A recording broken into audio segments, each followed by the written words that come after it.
9 ജില്ലകളിലാണ് ഇന്ന് മഴ മുന്നറിയിപ്പ് വന്നിട്ടുള്ളത്.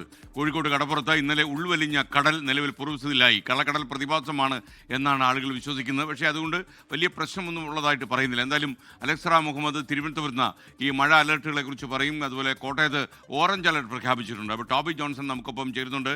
കോഴിക്കോട്ടുണ്ടായ കള്ളക്കടൽ പ്രതിഭാസത്തെക്കുറിച്ച് പറയാൻ ഈ മഴ സ്പെഷ്യലിസ്റ്റ് അല്ലാത്ത നിഖിൽ പ്രവേശിച്ച് ചേരും.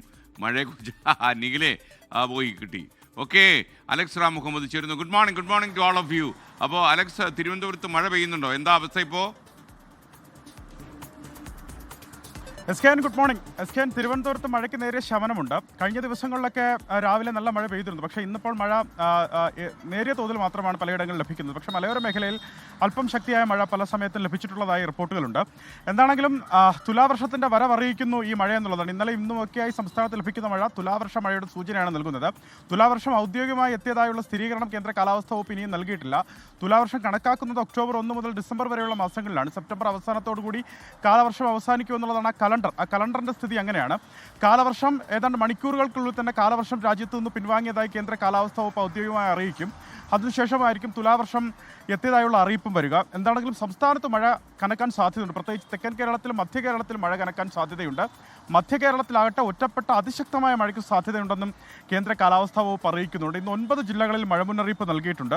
കോട്ടയം, ഇടുക്കി ജില്ലകളിൽ ഓറഞ്ച് അലർട്ടാണ്. കോട്ടയം, ഇടുക്കി ജില്ലകളിൽ അതിശക്തമായ മഴയ്ക്കുള്ള സാധ്യതാ മുന്നറിയിപ്പാണ് നൽകിയിരിക്കുന്നത്. അതായത് 11 മുതൽ 20 സെന്റിമീറ്റർ വരെ മഴ ഈ ജില്ലകളിൽ ലഭിക്കാൻ സാധ്യതയുണ്ട്. തിരുവനന്തപുരം, കൊല്ലം, പത്തനംതിട്ട, ആലപ്പുഴ, എറണാകുളം, തൃശൂർ, മലപ്പുറം ജില്ലകളിൽ ശക്തമായ മഴയ്ക്കുള്ള സാധ്യതാ മുന്നറിയിപ്പ് യെല്ലോ മുന്നറിയിപ്പ് നൽകിയിട്ടുണ്ട്. ഉച്ചയ്ക്ക് ശേഷമുള്ള ഇടിമിന്നലോടുകൂടിയ മഴയാണ് ഈ തുലാവർഷ മഴയുടെ പ്രത്യേകത. അതുമാത്രമല്ല, മലയോര മേഖലയിൽ ഇടിമിന്നലും കാറ്റോടും കൂടിയ മഴയ്ക്ക് സാധ്യതയുണ്ട്. മലയോര മേഖലയിൽ അല്പം ജാഗ്രത ഈ ദിവസങ്ങളിൽ തുടരേണ്ടതുണ്ട് എന്നുള്ളതാണ് ഏറ്റവും പ്രധാനപ്പെട്ട കാര്യം. തീരവുമായി ബന്ധപ്പെട്ട് പ്രധാനപ്പെട്ട ജാഗ്രതാ നിർദ്ദേശം നൽകുന്നുണ്ട്. ശക്തമായ കാറ്റിനും കടൽ പ്രക്ഷുബ്ധമാകാനും സാധ്യതയുള്ളതിനാൽ കേരള, ലക്ഷദ്വീപ് തീരങ്ങളിൽ മത്സ്യബന്ധനത്തിന് വിലക്ക് ഏർപ്പെടുത്തിയിട്ടുണ്ട്.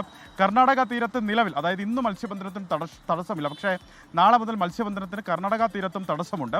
ഇനി കള്ളക്കടൽ പ്രതിഭാസം സംസ്ഥാനത്തെ പല ഇടങ്ങളിലും തീരമേഖലയിലും ഉണ്ടെന്ന് കേന്ദ്ര കാലാവസ്ഥാ വകുപ്പ് അറിയിക്കുന്നുണ്ട്.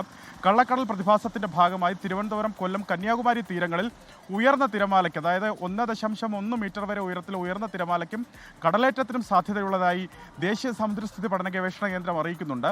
മത്സ്യത്തൊഴിലാളികളും തീരദേശവാസികളും ജാഗ്രത പാലിക്കണം എന്നുള്ളതാണ് പ്രധാനപ്പെട്ട ഒരു മുന്നറിയിപ്പ്. തുലാവർഷത്തിന്റെ മറ്റൊരു പ്രത്യേകത ഇടയ്ക്കിടെ ഉണ്ടാകുന്ന ചക്രവാത ചുഴിയും ന്യൂനമർദ്ദവുമാണ്. അതിൻ്റെ സ്വാധീനത്തിൽ തുലാവർഷ സീസണിൽ മഴ കനക്കുന്നതാണ് കാരണം. അതിന് ഇത്തവണയും മാറ്റമില്ല.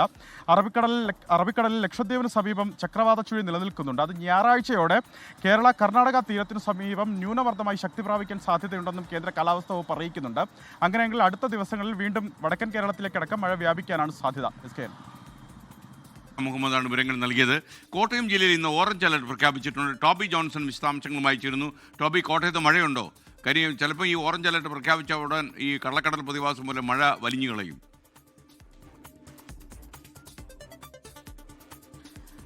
Good morning SK. അങ്ങനെ ചില കാര്യങ്ങളൊക്കെ ഉണ്ട്. കാരണം എന്തായാലും ഇപ്പോൾ ശക്തമായിട്ടുള്ള മഴ ഇന്ന് രാവിലെ എവിടെയും പെയ്യുന്നില്ല എന്നുള്ള വിവരമാണ് നമുക്ക് ലഭിക്കുന്നത്. പക്ഷേ ഇന്നലെ രാത്രിയിൽ ശക്തമായിട്ടുള്ള മഴ ജില്ലയുടെ പല മേഖലകളിലും പെയ്തിരുന്നു. അതുപോലെ തന്നെ കഴിഞ്ഞ ദിവസങ്ങളിലും കാണാൻ സാധിച്ചത് അതിശക്തമായ മഴയും കാറ്റും ഇടിമിന്നലും ഉണ്ടാകുന്ന ഒരു കാഴ്ച നമുക്ക് കാണാൻ സാധിച്ചു. ചില സ്ഥലങ്ങളിൽ ചില നാശനഷ്ടങ്ങളൊക്കെ ഉണ്ടായിട്ടുണ്ട്. ഇന്നലെ നമ്മൾ കണ്ടതാണ് തോട്ടക്കാട് ഒരു വീട്, അത് വീടിൻ്റെ ഒരു വശം ഇടിഞ്ഞു പോകുന്ന ഒരു കാഴ്ച കണ്ടു. സമാനമായ രീതിയിൽ ചില സ്ഥലങ്ങളിൽ മരങ്ങളൊക്കെ ഒടിഞ്ഞു വീണിട്ടുണ്ട്. എന്നാൽ അത് കാര്യമായി ജനജീവിതത്തെ ബാധിക്കുന്ന തരത്തിലല്ല എന്നുള്ള റിപ്പോർട്ട് തന്നെയാണ് നമുക്കിപ്പോൾ പങ്കുവെക്കാൻ സാധിക്കുന്നത്. ആശങ്കപ്പെടുത്തുന്ന ഒരു സാഹചര്യത്തിലേക്ക് കോട്ടയം ജില്ലയിൽ കാര്യങ്ങൾ നിലവിൽ പോയിട്ടില്ല. ഓറഞ്ച് അലർട്ട് ആയതുകൊണ്ട് തന്നെ അത് സംബന്ധിച്ചുള്ള മുന്നറിയിപ്പുകൾ മാത്രമാണ് ജില്ലാ ഭരണകൂടം നൽകിയിട്ടുള്ളത്. ശക്തമായിട്ടുള്ള മഴ പെയ്യാനും അതോടൊപ്പം തന്നെ ഈ മഴ പെയ്യുന്നതിനെ തുടർന്ന് മീനച്ചിലാറ്റിലും മണിമലയാറ്റിലും പെട്ടെന്ന് വെള്ളം ഉയരാനുമുള്ള സാധ്യതയുണ്ട്. മുൻ സമയങ്ങളിൽ, അതായത് ഇതിനു മുൻപുള്ള മഴക്കാലത്തൊക്കെ നമ്മൾ കണ്ടിട്ടുള്ളതാണ്. 1-2 ദിവസം മഴ പെയ്താൽ ഉടൻ തന്നെ മീനച്ചിലാറ്റിലെ അടക്കം വെള്ളം ജലനിരപ്പ് ഉയർന്നു വന്ന് മറ്റു ദുരിതങ്ങൾ ഉണ്ടാകുന്ന കാഴ്ച കണ്ടതാണ്. അതുകൊണ്ട് തന്നെ അത്തരത്തിലുള്ള പ്രശ്നങ്ങൾ ഉണ്ടാകാതിരിക്കാനുള്ള മുന്നറിയിപ്പുകൾ നിലവിലെടുത്തിട്ടുണ്ട്. എന്തായാലും മിക്ക സ്ഥലങ്ങളിലും ഒരു മൂടിക്കെട്ടിയ കാലാവസ്ഥയാണുള്ളത്.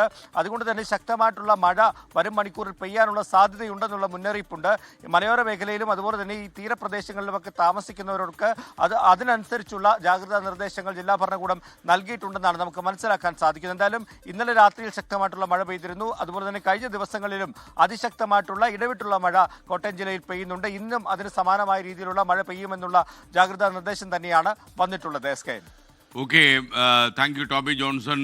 ലോകത്തെവിടെയായാലും ഏത് സമയത്തും 24 വാർത്തകളും ഓഗ്മെന്റഡ് റിയാലിറ്റി പാക്കേജുകളും എക്സ്പ്ലെയിനറുകളും വിശദമായി കാണാൻ ഞങ്ങളുടെ യൂട്യൂബ് ചാനൽ നിങ്ങൾക്ക് സബ്സ്ക്രൈബ് ചെയ്യാം.